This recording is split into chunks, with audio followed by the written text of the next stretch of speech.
Good afternoon, it's May 5th, and this is To My Liberal Friends. Are we failing our children in the area of education? Have we become so consumed with making sure certain policies and subjects are addressed in the schools that we have forgotten the basics that every child needs in preparation to becoming an adult? The nation's report card came in, and it revealed that 8th grade scores in history and civics have dropped precipitously. The report shows that in 2022, the average U.S. history score in 8th grade decreased by 5 points compared to 2018, and by 9 points compared to 2014. In the civics assessment, that average civics score in 8th grade decreased by 2 points compared to 2018 and fell even more compared to 2014. And this should not come as a surprise to anyone, as we've seen scores in mathematics and science fall even further. The United States now lags behind most of the Western nations in this critical area of education. But we have teachers and educators around the country more intent on rewriting history and maligning the United States as some evil force in the world. They bring their politics into the classroom in an intent to indoctrinate the students to their way of thinking. Now, one of the most obvious culprits for the drop is COVID-19, but experts also point to concerns such as the effect of culture wars in the schools and lack of resources for subjects. And let's remember, those scores were dropping before COVID hit.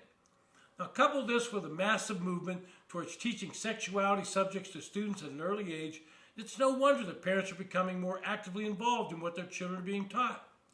Parents around the country are watching what's being taught in schools, and in most cases, they're not happy. Educators try to counter this by saying that the drop in scores in the core curriculum are related to the controversy about what is being taught. Now, according to James Grossman, the executive director of the American Historical Association, he says, quote, "We're now in an era where middle school and high school social studies teachers are encountering a substantially increased amount of interference in their classroom from parents, from school boards, potentially from state legislators, and we must think about the impact these divisive concepts, laws, and pressures on teachers to not teach, about division and conflict. As long as teachers are told that they have to be very careful and very wary when they're teaching about division and conflict, they're not going to be able to do a good job," end quote. Well, people like Mr. Grossman gloss over the lack of quality education these students are getting. Last year, the Annenberg Public Policy Center found that 25% of Americans could not name one branch of the government, and only 47% could name all three. So I would challenge you to ask your friends to name their two senators and see how many know them. Then ask them to name their member of Congress, and you'll be shocked at how few know that name. And I think the root of the problem can be found in support by the current administration and the Department of Education for focusing on social issues of the day as opposed to teaching core subject matter.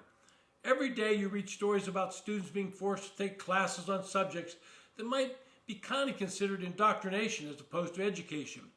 Every day we read where teachers are telling students to hide key information from their parents and not to tell them what they're discussing in school. We have school boards and teachers saying that we should focus on racism and sexism at the expense of educational fundamentals. History and civics should now focus on all the evils of American history.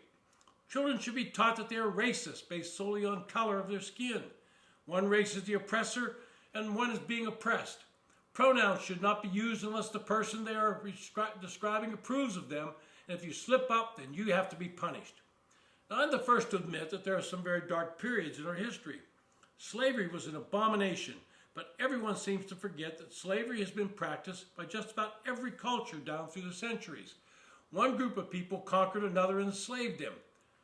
The Portuguese slave traders, they didn't go into the middle of Africa to get these slaves. They only had the dock at the island of Goree, which was off the coast of Senegal.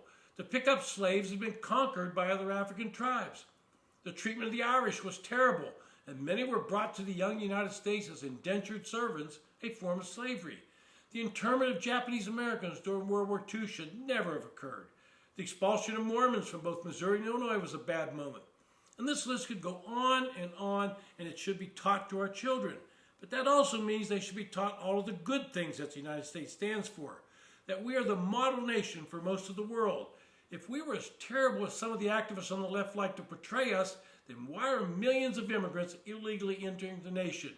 And it's not just at the southern border. Thousands, if not millions, come to the U.S. on travel visas, and and never leave.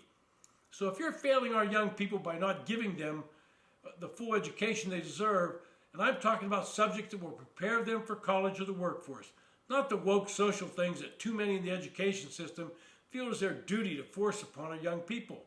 We need to relook and rethink how we're educating students. And that starts at the kindergarten level and goes through high school and even college.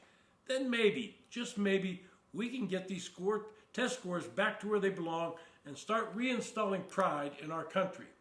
It's been To My Liberal Friends. Thanks for listening.